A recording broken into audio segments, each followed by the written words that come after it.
Terima kasih Yusuf TV, Anda masih bersama kami di pengobatan alternatif bersama dengan Gria Herbal Jeng Jumaro, dan kita masih membahas tentang diabetes.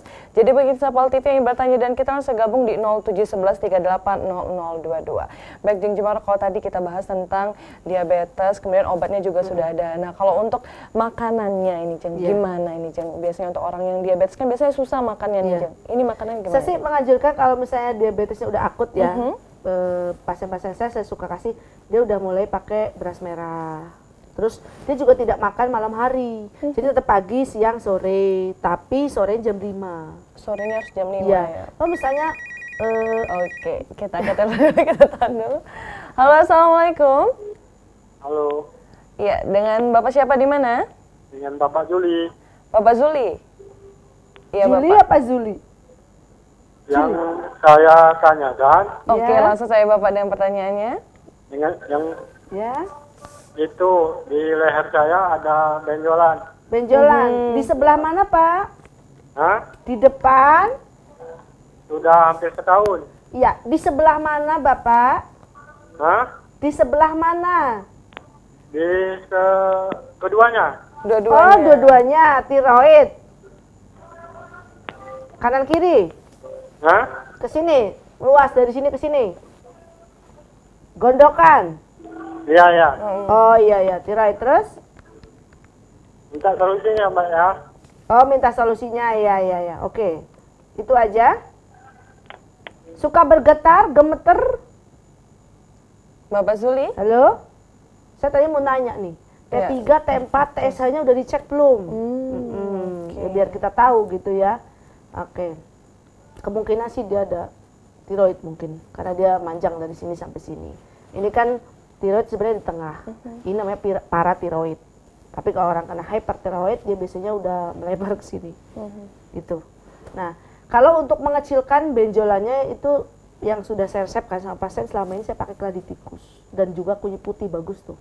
Kemudian untuk mengeliminasi racunnya itu saya pakai temulawak dan pegagan. Coba Pak cari itu ya. Untuk mengecilkannya pakai kunyit putih, kemudian untuk mengeliminasi racunnya ya, itu bisa menggunakan pegagan. Oke, ya. Atau temulawak. Gitu. Pakai seperti itu. Nah, memang kalau orang tiroid itu berobatnya nggak bisa sebentar. Berapa lama itu? Berapa lama saya mau cek dulu T3, T4, TSH-nya seperti apa. Jadi harus jelas dulu ya. Iya, kalau kita nggak bisa ngecap, tenang aja, berobat pasti sembuh 5 kali, 3 kali, nggak boleh gitu. Berapa kali sembuh itu bisa diperkirakan dari tingkat keparahan.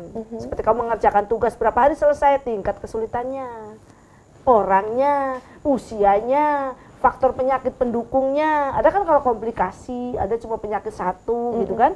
Kalau komplikasi kan logikanya berarti beberapa organ tubuhnya sudah melemah atau bahkan merusak. Maka kita perlu waktu untuk membenarkan tuh, biar jadi homeostatis, jadi seimbang lagi, stabil lagi gitu. Dan itu perlu waktu.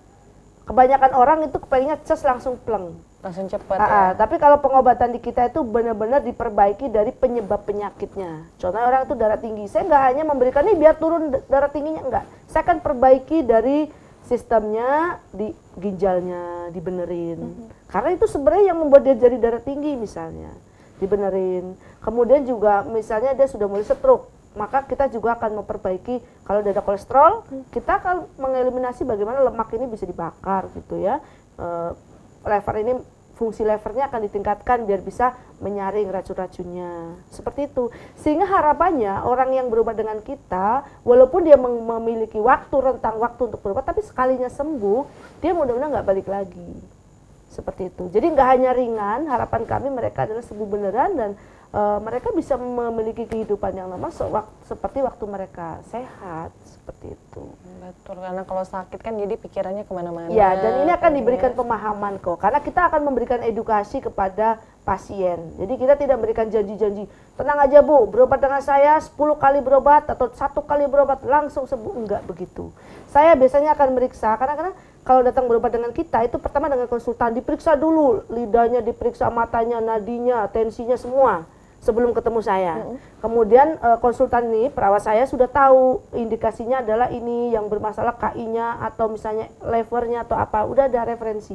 kemudian ketemu saya, nanti kita doain, terus saya cek ulang, terus saya terawang, ya saya campur memang ya, terus terang saja, saya menggunakan semuanya senjata kita keluarin, ya secara ya kan medis kita kerjakan juga gitu ya, mereka yang meriksa gitu, kemudian secara penglihatan ini juga kita pakai gitu. Nah setelah itu baru saya akan tahu, oh berarti ini penyakitnya adalah penyebabnya adalah di sini, yang sudah rusak adalah bagian ABCD-nya. Kalau disembuhkan herbalnya ini, kemungkinan dia harus berobat sekian kali. Jadi harus diprediksi. Ya, kita ada prediksi tapi bukan janji. Sehingga dia kan tahu, oh berarti pantas saya mesti sabar kalau ternyata saya komplikasi ya. Gitu. Karena kebanyakan ya itu tantangan pengobat ya. Orang tuh stroke tadinya kebas-kebas semua, dia belum bisa jalan, tapi sebenarnya tangannya udah ringan, udah nggak kebas, udah agak ringan gitu. Mereka kalau ditanya, tapi saya belum ada perubahan tuh, belum bisa jalan, nah maunya dia tuh begitu berobat langsung lari.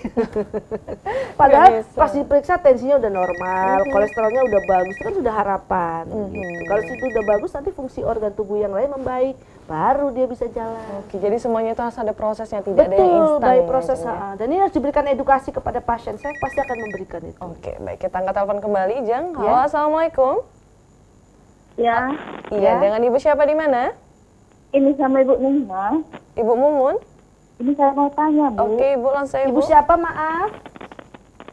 Ibu siapa? Ibu dengan Ibu siapa? Ibu Ningmas Buli Maulu. Ibu Masalahnya mau saya doain nih, bunyi Mas. Ya. Iya, kan semua orang yang telepon namanya itu saya simpan dalam hati. Baik, Ibu. Nimas langsung ya, Ibu Nimas. Iya ini Bu, saya sering pusing kepala di sebelah kanan. Kanan ditengkuk gitu. Apa di sini? Pusingnya, ya. Dari alis mata sampai mata ya? Sampai ke leher belakang. Sampai ke leher belakang. Iya. Terus? Itu suka pusing kalau mau bangun tidur itu. Muyeng. Oh, muter-muter. Sampai ke pelaju ya, sampai ke 16. Terus? Mual nggak? Ini ada tensi juga. Oh, ada darah tinggi. Ya, terus? Ada lambung nggak, Bu? Apa? Ada penyakit lambungnya nggak? Ya. Ada lambung ya? Ya. Ya. Oke, terus? Ya, itu aja, Bu ya. Itu aja. Obatnya. Ya, saya mau tanya, Ibu aktivitasnya apa, Bu? Halo? Iya, terputus. Baik, karena ibu-ibu ini banyak.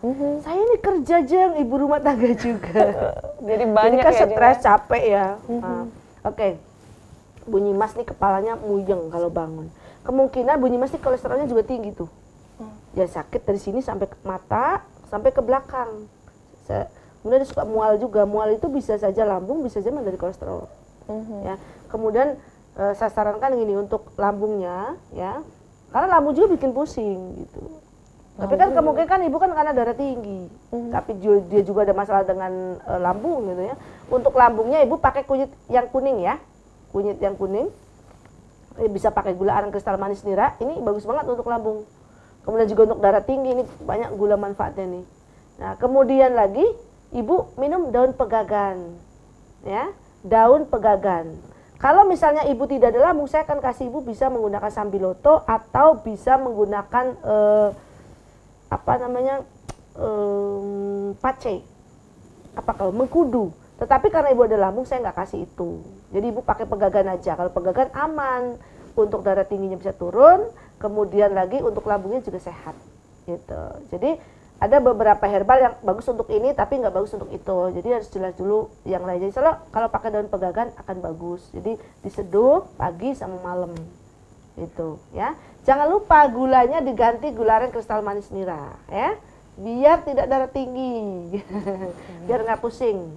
Insya Allah mudah-mudahan sehat ya Bu ya. Amin. Amin ya rabbal alamin. Dan juga ini jangan lupa untuk ikut nanti transfer energi. Ya, transfer di energi di season berapa? Ini sudah season ketiga aja. Oh, berarti satu season lagi nih pemirsa. Jadi bagi sahabat yang masih ingin bertanya, saya gabung dan kita di 0711380022. Kita angkat telepon selanjutnya. Halo, assalamualaikum. Waalaikumsalam. Baik, dengan Bapak siapa di mana? Dengan Pak Bagio, Pak, di Kayagung. Bapak Bagio? Bagio. Langsung Bapak. Jawa apa ini namanya Pak Bagio? Iya, Bu. Baik, Bapak, langsung ya, Bapak. Gini Bu, saya udah 6 bulan kena penyakit diabetes. Oh, kena diabetes. Ya, tapi reaksi lain Bu ke kaki sebelah kiri. Kebas. Enggak, Luka. nyeri. Oh, nyeri ya. Terus? Ya, kemudian waktu itu ngenyut. Ini ngenyutnya udah hilang, tinggal nyerinya Bu. Mohon petunjuk Bu. Ya. Bapak sekarang mau tanya, penglihatannya masih bagus? Udah plus Bu. Plus. Tambah kabur nggak Pak menjelang sudah tahu diabetes ini? Kalau darahnya gula darahnya naik, Kabur. Ya. Terus maaf saya mau tanya Pak, burungnya masih bagus? agak Loyo ya? Ya. Lemas badannya ya Pak ya? Mudah kencing? kalau sekarang enggak. Enggak. Waktu kena dulu ya. Kalau lagi tinggi gitu ya. Sekarang berarti udah berapa Pak sekarang kadar gulanya? Kalau kadar gula Bu, dia tuh paling tinggi sekitar 226 lah. Udah 226 dalam kondisi minum obat? Ya. Iya, oke. Tidak perlu disebutin obat mereknya Pak ya. Ya. Bapak minum obat ya saat ini ya. Oke. Begini Pak, seperti yang saya ceritakan tadi. Jadi bahwa diabetes itu bisa mengganggu kenapa sakit-sakit tulang segala macam ya, karena dia mengganggu di ginjal. Jadi pertulangannya nggak akan sakit, seperti menyut dan segala macam. Maka untuk merelaksasinya ya, ototnya, tulangnya itu bisa menggunakan rempah untuk rendam kaki ya. Satu, pakai jahe, pakai laos, kemudian kasih garam krosok. Ya, itu direbus dulu, udah diangkat baru kasih garam. Terus kasih air dingin supaya hangat-hangat kuku. Pakai rendam ya. Nah, kalau ada cengkeh lebih bagus Pak, dibantu dengan cengkeh. Itu untuk kakinya. Kemudian untuk diabetesnya, coba Bapak cari daun sukun yang terdekat dari Bapak ya. Kemudian kalau misalnya Bapak ada darah tinggi ya, ada kolesterol, saya menyarankan pakai mengkudu Pak. Mengkudunya dikasih madu, nggak apa-apa ya. Atau misalnya kalau Bapak bersedia nanti bisa online, telepon aja dikirim ke daerah Bapak, ganti gulanya Pak menggunakan gula aren kristal manis nira. Seperti itu. Gulanya nih ganti. Jadi nanti bilang sama ibunya masakannya semua ganti. Dari mau bikin kopi, bikin teh, dan ini bukan hanya untuk Bapak yang diabetes tapi untuk sekeluarga juga karena gula ini rasanya enak kok gitu ya. Seperti itu. Jadi bisa pakai daun sukun ya, kemudian lagi pakai pegagan ya. Terus pakai temulawak, coba mana yang Bapak bisa dapetin yang itu. Terus kalau misalnya nggak ada lambung, Bapak pakai mengkudu gitu. Insya Allah. Untuk Bapak Gio ini bisa langsung saya datang ke Gerai Herbal Jeng Jumaro tentunya yang beralamatkan di Jalan Inspektur Marzuki Lorong Wirajaya 7 Pajo Kota Palembang. Baik pemirsa PAL TV, nanti di segmen terakhir kita akan langsung transfer energi. Jadi langsung saja siapkan 1 gelas air putih bersihnya karena setelah yang satu ini kita akan kembali tetap bersama kami di pengobatan alternatif bersama dengan Gerai Herbal Jeng Jumaro.